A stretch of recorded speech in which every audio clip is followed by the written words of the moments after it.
తెలంగాణలో 10 సంవత్సరాల అధికారం ఉన్నాడు. ఆ రోజు తెలంగాణ సెంటిమెంట్, తెలంగాణ అంటేనే ఒక సెంటిమెంట్.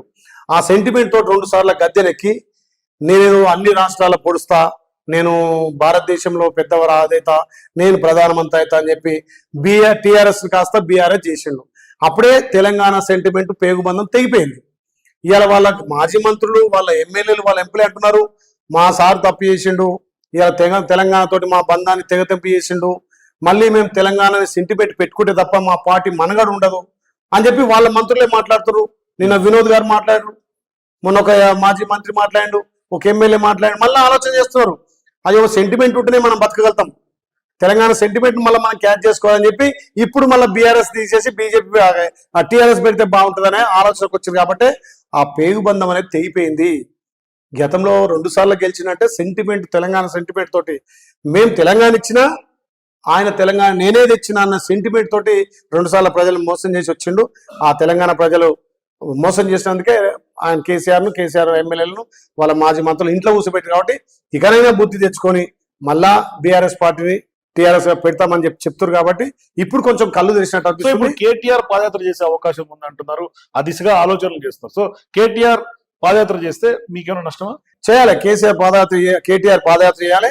మేము ఇచ్చే ఇండ్లు కానీ, మేము ఇచ్చే ఉద్యోగాలు కానీ, మేము ఇచ్చే రైతు రుణమాఫీ కానీ, మేము ఇచ్చే రైతు భరోసా కానీ అన్ని చెప్పాలి. రేవంత్ రెడ్డి గారి పాలన మంచిగా ఉందని చెప్పి పాదయాత్ర చెప్పడానికి బయలుదేరుతారు. చెప్పమంటున్నాం మేము కూడా, తిరిగి చెప్పు మీ తప్పిదాలను ఎత్తి చూపేందుకు కదా. మా తప్పే ఉన్నాయి. మేము వచ్చి 7 నెలల్లో 75 రోజులు అదే ఉంది కదా, ఎలక్షన్ కోడే ఉంది.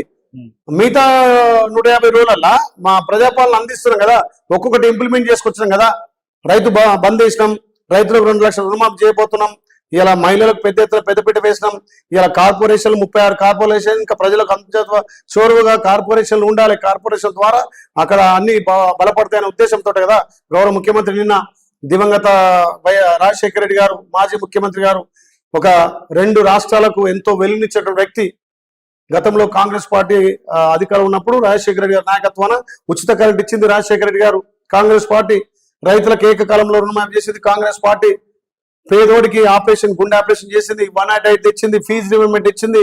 ఎన్నో రకాల రైతు బాంధవుడు అయినటువంటి రాజశేఖర రెడ్డి గారు నిన్న జయంతి సందర్భంగా, 75వ జయంతి సందర్భంగా 36 కార్పొరేషన్లు ఇచ్చి కాంగ్రెస్ నమ్ముకున్న కార్యకర్తకు న్యాయం జరుగుతుంది కాంగ్రెస్ పార్టీలో అనేటట్టుగా మా గౌరవ ముఖ్యమంత్రి రేవంత్ రెడ్డి గారు నిన్న 36 కార్పొరేషన్, దానికే నిదర్శనము.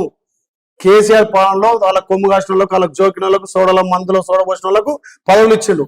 కానీ మా గౌరవ ముఖ్యమంత్రి రేవంత్ రెడ్డి గారు కాంగ్రెస్ పార్టీ కార్యకర్త నమ్ముకొని 10 సంవత్సరాల అధికారం లేకుండా ఎత్తున జెండా దించుకుంటున్నటువంటి ముఖ్య నాయకులకు 36 మందికి ఇచ్చిండు. ఇంకా 30 మందికి ఇంకా పార్టీని నమ్ముకొని పనిచేసి సేవ చేసిన వాళ్ళకు మళ్ళీ ఇంకా పదవులు ఇవ్వబోతుంది గౌరవ ముఖ్యమంత్రి. అది కాంగ్రెస్ పాలన, ఇది ప్రజాపాలన, ఇది కాంగ్రెస్ న్యాయం చేసే పార్టీ కాంగ్రెస్.